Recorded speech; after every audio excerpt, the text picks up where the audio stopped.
Bayangkan sejenak, ada sesuatu yang terlihat sederhana, namun sebenarnya sangat kuat dan sering diabaikan oleh banyak pria tanpa mereka sadari. Tapi ketika seorang pria akhirnya memahami hal ini dan mulai menerapkannya dalam hidupnya, ada sesuatu dalam dirinya yang berubah. Seakan-akan sebuah saklar tak terlihat aktif dalam pikiran wanita. Mereka mulai melihatnya dengan cara yang berbeda. Menariknya, sebagian besar pria akan menjalani hidup tanpa pernah benar-benar menyadari hal ini. Mungkin Anda termasuk salah satunya.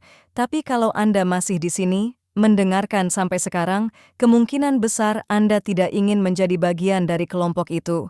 Anda menginginkan sesuatu yang lebih. Izinkan saya menjelaskannya lewat sebuah cerita. Ini bukan tentang trik atau teknik yang mencolok. Ini tentang perubahan yang lebih dalam, sebuah transformasi diam yang memengaruhi cara Anda menjalani hidup dan bagaimana orang lain merespons Anda, terutama wanita. Ada seorang pria bernama Marcos. Ia benar-benar biasa. Tidak ada yang istimewa dari penampilannya. Seperti banyak pria lainnya, ia hidup dengan pergulatan batin yang terus-menerus.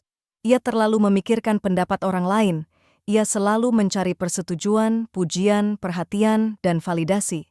Ia percaya semua itu akan membuatnya merasa utuh, namun sekeras apapun ia mencoba, ia tetap merasa tidak terlihat, terutama di mata wanita dan dalam hal rasa hormat dari lingkungan sosialnya. Suatu hari sesuatu berubah dalam hidup Marcos, bukan karena video motivasi atau teknik pengembangan diri yang rumit, tetapi karena ia menemukan sebuah gagasan lama, sesuatu yang telah bertahan sepanjang waktu, stoikisme. Awalnya ia meragukannya, ia bertanya-tanya, apa yang bisa diajarkan filsafat kuno tentang kepercayaan diri atau daya tarik di dunia modern. Namun semakin ia mempelajarinya, semakin ia merasakan bahwa hidupnya mulai berjalan dengan cara yang belum pernah ia alami sebelumnya. Stoikisme berpusat pada satu prinsip sederhana. Kendalikan apa yang bisa Anda kendalikan dan lepaskan apa yang tidak bisa Anda kendalikan. Coba renungkan itu. Sebagian besar pria dikendalikan oleh emosi mereka. Mereka bereaksi secara impulsif, mudah tersinggung, merasa tidak aman, menjadi defensif, mengatakan hal-hal yang kemudian mereka sesali, dan sering mencoba memancing reaksi. Wanita bisa dengan cepat merasakan pola ini. Mereka menangkap ketidakstabilan itu, dan jujur saja, itu tidak terasa aman maupun menarik. Sebaliknya, pria yang memahami stoikisme bertindak berbeda. Ia tidak kehilangan kendali saat keadaan menjadi sulit. Ia tetap tenang ketika orang lain mulai kehilangan kendali. Bayangkan sebuah ruangan yang penuh dengan kebisingan, kekacauan, orang-orang berdebat, dan emosi yang meluap. Lalu di tengah semua itu, ada Anda. Tenang, stabil, tak tergoyahkan, seperti gunung yang berdiri kokoh di tengah badai. Sebagai seorang wanita, ketenangan seperti ini langsung terasa. Ada sesuatu yang berbeda, lebih aman, lebih kuat, dan secara alami lebih menarik. Salah satu tokoh stoik pernah mengatakan, Anda memiliki kendali atas pikiran Anda, bukan atas peristiwa di luar diri Anda. Ketika seseorang benar-benar memahami hal ini, kekuatan itu muncul dengan sendirinya.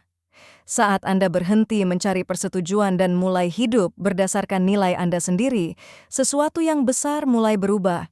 Anda tidak lagi membutuhkan perhatian, dan justru pada saat itulah orang lain mulai memperhatikan Anda. Bukan hanya wanita, tapi semua orang merespons kehadiran yang tenang ini. Sayangnya, kebanyakan pria tidak pernah sampai ke titik tersebut. Mereka bereaksi terhadap segalanya. Satu komentar negatif bisa merusak seluruh hari mereka. Satu pengalaman buruk bisa membentuk perilaku mereka. Mereka membawa beban emosi kemanapun mereka pergi. Sementara itu, pria yang lebih sadar akan dirinya berhenti sejenak. Ia mengajukan satu pertanyaan sederhana. Apakah ini layak mendapatkan energi saya? Dan seringkali jawabannya adalah tidak. Kemampuan untuk memilih ketenangan daripada kekacauan inilah yang menciptakan rasa hormat yang dalam dan daya tarik yang alami. Ini tentang memahami kapan harus berbicara dan kapan harus diam, kapan harus bertindak dan kapan harus melepaskan. Sebagai wanita, kualitas seperti ini terasa jelas. Ini mencerminkan kepercayaan diri, kedewasaan, dan kepemimpinan, terutama dalam situasi yang tidak pasti.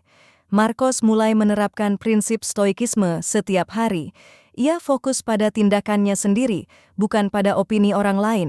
Ia berhenti mencari validasi dari luar dan mulai menjalani hidup untuk dirinya sendiri. Perlahan tapi pasti, semuanya berubah. Orang-orang mulai lebih memperhatikan saat ia berbicara.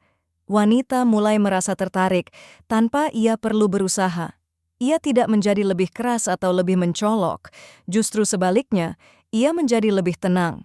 Dan ketenangan itu dipadukan dengan kepercayaan dirinya melakukan segalanya. Disinilah letak paradoks yang sering tidak dipahami banyak pria, dan disinilah kebenaran yang agak tidak nyaman muncul. Kebanyakan orang akan mendengar hal seperti ini, merasa termotivasi sesaat, lalu kembali ke kebiasaan lama mereka. Namun jika Anda masih di sini, itu berarti Anda menginginkan sesuatu yang berbeda. Apakah Anda ingin menonjol di antara yang lain? Apakah Anda menginginkan rasa hormat, bukan sekadar perhatian? Maka mulailah dari hal kecil. Saat hidup terasa kacau, berhentilah sejenak dan tarik napas. Tanyakan pada diri Anda, apakah ini benar-benar layak untuk energi saya? Lakukan ini setiap hari. Jika pesan ini terasa relevan bagi Anda, jangan hanya didengarkan lalu dilupakan. Terapkan dalam kehidupan nyata. Jadikan ini bagian dari diri Anda. Setiap langkah menuju pengendalian diri adalah langkah menuju kepercayaan diri yang sejati. Sebelum Anda pergi, berikan like dan subscribe. Bukan karena diminta, tapi sebagai bentuk komitmen Anda terhadap pertumbuhan diri. Ini bukan sekadar konten, ini adalah sebuah sinyal